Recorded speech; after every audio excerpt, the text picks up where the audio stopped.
बे समाव रादाबखौ फरायदों आं सन्दना इस्लारि। गंसे गुदि फरायसालिनि दुखुनांथाव थासारि।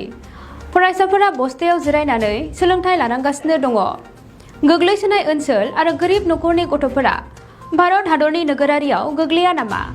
बे गथ'फोरा गाबोननि हादोर खुंगिरि एबा सोलोंथाइ लाना सोरनिबा मदद होगिरि जानो हाया नामा? बेयो मोनसे गेदेरथार सोंलु। बाक्सा जिल्लानि मसलपुर BEO मावख'नि सिङाव थानाय सेनाजुलि ओनसोलनि ददेरे गुदि फरायसालि। थांनाय 1992 मायथाइयावनो गायसनजानाय फरायसालिखौ दिनैसिमबो सोरखारा नोजोर होआखिसै। जायनि जाहोनाव बे फरायसालिनि फरायसाफोरा जिरायनो थाखाय गंसेबो बेन्च एबा डेस्कआनो गैजाया।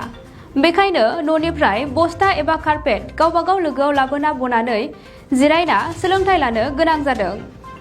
भारत सोरखारा सर्व शिक्षा मिशन मावबिथांखिनि गेजेरजों हादोरनि साफ्रोमबो फरायसाफोरनो गुदि सोलोंथाइखौ होथारनो नाजानाया फेलें जायाखैथ'। जानांगौ गुदि फरायसालियाव हादोरनि साफ्रोमबो गथ'आ गुदि सोलोंथाइ मोनथारनांगौ आयेना गुफुर राखोर बिलाइयाव लिरनानै दोननायनि बादै जेबो नङा। बेनिनो मोनसे गेदेरथार बिदिन्थि ददेरे गुदि फरायसालि आरो फरायसाफोरनि।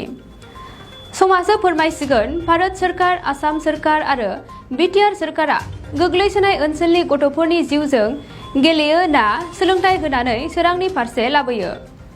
मसलपुरनिफ्राय दिबाजुराम गयारिनि रादाब। सार, नोंथांमोननि बे गुदि फरायसालिनि मुङा मा आरो माब्ला गायसनदोंमोन खिन्थागोन नामा? जोंनि गुदि फरायसालिनि मुङा ददेरे गुदि फरायसालि। बेखौ 1992 मायथाइयावनो खालामनाय जादोंमोन, गायसननाय जादोंमोन। बेयो भेन्सार नामा? बियो भेन्सारैनो दंथ'यो। डाइसकट गैया नामा? डाइसकटआ दङ दंनाया, नाथाय सिगांनि माबायावनो दामाने बियो सरकारि जानांगौमोन। जा हेडमास्टारा एसे भुल मावदों। डाइसकटखौ फिलाप खालामालासिनो टेबोलाव दोनबाय थानायनि थाखाय दामाने फार्स्टनि माबायावबो थालांनाय जाहैदों। दा बिदिनो दंथ'यो। बेवहाय बेसेबांसो फरायसाफोरा फरायनो फैयो?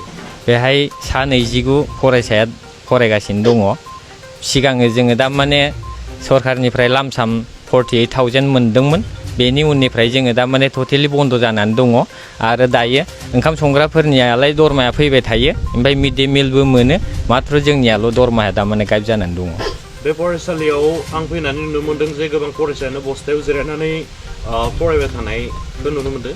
दा बेवहाय सरकारनिफ्राय डेस्क बेन्च बानायनाय बेबायदि राहाफोरखौ लानाय जायाखै नामा बेवहाय? दा बेहाय मा बुंनो सार, थारमाने आङो बे माबायाव डेस्क बेन्च थारमाने सिगाङो खनसे फैया नङा फैदोंमोन होननाय खोनादों। ओरैनो लामसाम 10,000, नाथाय बेखौ थारमाने ओजोंहाय मिस्ट्रिनो जि बानायनो होनाय बेनिफ्रायनो दिनैसिमहालागै गैया। दा बे बस्थायावनो जिरायनानै दामाने खस्थ' मस्थ' जोङो फोरोंनो गोनां बायद' जाहैदं आरो बिसोरखौ। बे फरायसालियाव बबे गामिनिफ्राय बा ओनसोलनिफ्राय फरायनो फैयो? बे फरायसालियाव जोंनि फुबदुखुंखि 1 नं फुबदुखुंखिनि आरो ओजों निउ सिरिसबारिनि बे मोननै गामिया थारमाने बेहाय फरायनो फैनाय जायो। सरकारखौ मा खावलायनो सार नोंथाङा?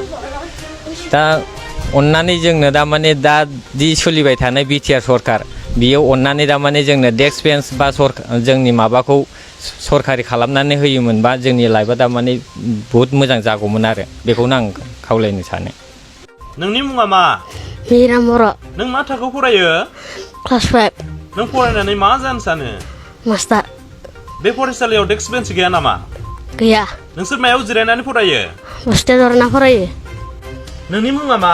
रत्नेश्वर नार्जारि। नों मा थाखोआव फरायो? क्लास 4आव। नोंसोरनि बे फरायसालिनि मुङा मा? ददेरे गुदि फरायसालि। नोंसोर जे बस्थायाव जिरायनानै फरायदों, बे फरायसालियाव डेस्क बेन्च गैया नामा? गैया। बाक्सा जिल्लानि सिङाव थानाय बासबारि रेन्ज बेकी जंगल उड्स रिजर्ट, मानास नेशनेल पार्क। बे समायना रिजर्टआव नोंथांमोना बर'नि ट्रेडिशनेल फुड्स, गोथाव अमा बेदर सावनाय, एवनाय लकेल दाउ बेदर, बोरमा बेदर बायदि बायदिफोरखौ मोनजानायजों लोगोसे बाहेरायाव थानो थाखाय फेननि सुबिदा दङ। Bonfire, jeep safari, rafting, elephant ride, tea garden walk, आलादा आलादा एसि गोनां खथानिबो सुबिदा दङ। बे सुबिदाखौ लानो थाखाय नैबे नाम्बाराव फन खालाम 9110-174-9562 एबा 9707-614-012 आरो 986-483-2734